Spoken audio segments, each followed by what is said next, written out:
Hey everyone, it's Evangeline here at etrailer, and today we have the Thule T2 Pro XTR 4-bike platform rack, and we'll take a look at how it fits our 2019 GMC Acadia. So the Thule T2 Pro XTR is the premium line of the Thule T2 Pro series.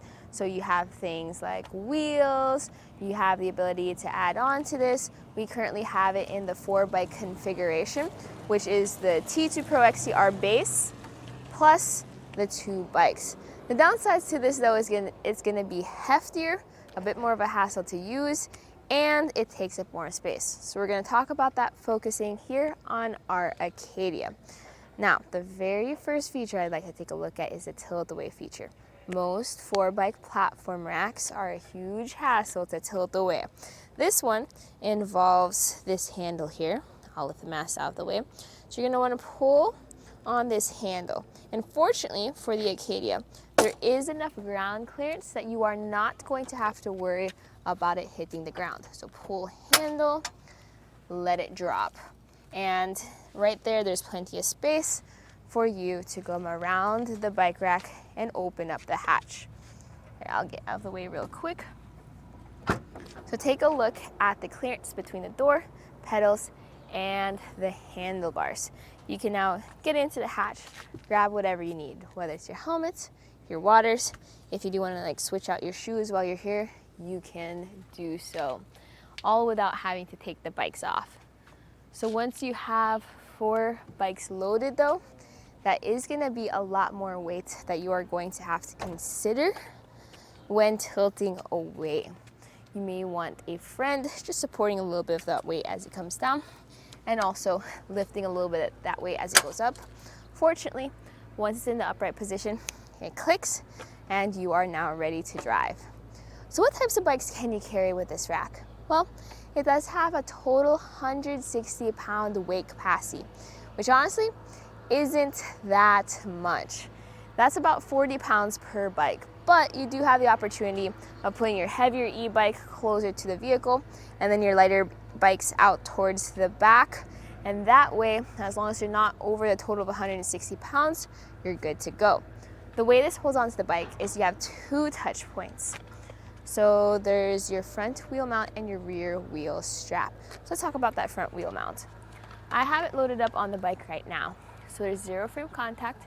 There's even a cable that you can use to go around each bike and into its own lock. And then in the back, for the rear wheel strap, this is unique where it has this lever. You lift it to, you press it to release the strap, but you lift it to engage the ratcheting system.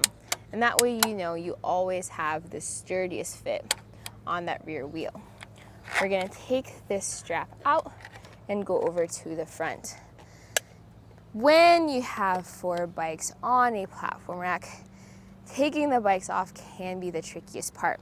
In fact, for the Acadia, what I found easiest for the bike closest to the car is just to come between the car and the rack, engage the front wheel mount by pressing the button, lifting up, and then pushing this out.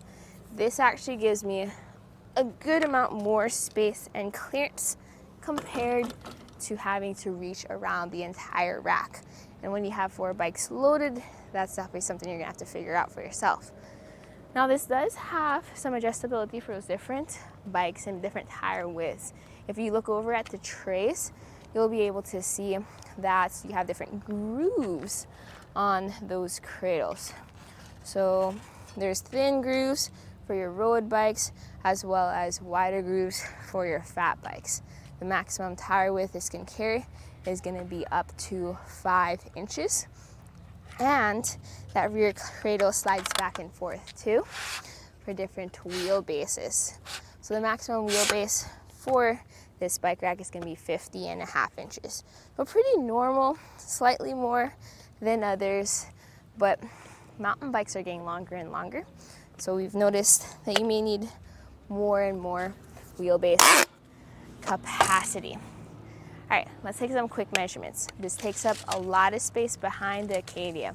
So measuring from the bumper to the end of the rack, That's 60 inches or 5 feet. That's about as tall as I am. If you have a small garage or you're trying to park into a tight spot, this is definitely going to take up a lot of space. But that's pretty normal for 4-bike platform racks. Now for ground clearance, this sits at 25 inches off the ground. Where bikes get loaded is about 30 inches off the ground here at the end of the tray. And that's how high you're gonna have to be lifting your bikes to get up and into the rack. If you have heavy electric bikes, that might be something worth considering for the one tray closer to the car. Now, if this does take up too much space, what you can do is you can pull the lever at the end, the one that you used earlier to tilt away, but this time you're gonna lift up and push against the car. This is gonna be the compact or the portable position. Taking some quick measurements here. The length this adds to the back of the car is, from the bumper to the wheels, 17 inches. Big difference compared to when it was folded down. You'll want it in this position when you're just driving around town and you don't have to take your bike rack off because it's really heavy, but you also don't want to take up too much space. Notice how huge it is though behind the car. So our rear window is pretty much covered. Our taillights actually sit right between the trays, which is cool. Our license plate is covered, as is our backup camera. Backup camera is centered, so it sits right there where that main mast is. It may also set off your rear sensors, so you may have to turn those off if you want to keep the bike rack on. But while we're here, you can see the wheels at the end of the rack. This makes it a lot easier to just drag around the parking lot or from your garage to your car to get it loaded up. You have things like the auto pin securing the bike rack in its place, and it's a tool-free install. So no wrenches involved. You just slide it in, tighten it down with this knob here, and this has a lock core, which is key to the lock cores for your bikes. So with just one key, you can lock or unlock both your bikes and your bike rack. All in all, the Thule T2 Pro XTR is a hefty bike rack. Fortunately, with the Acadia, it does have some nice features, like when tilting it away, you don't have to worry about hitting your knuckles on the ground because there's a good amount of ground clearance, plus the wheels help with wheeling it around. The downside though is that 160-pound total weight capacity.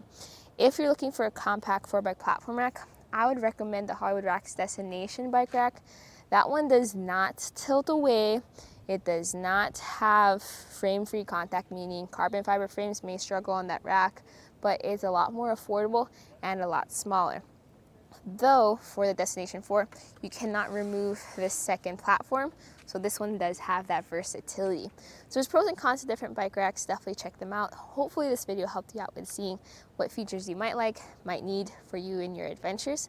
But this right here was a look at the Thule T2 Pro XTR 4-bike platform rack on the 2019 GMC Acadia.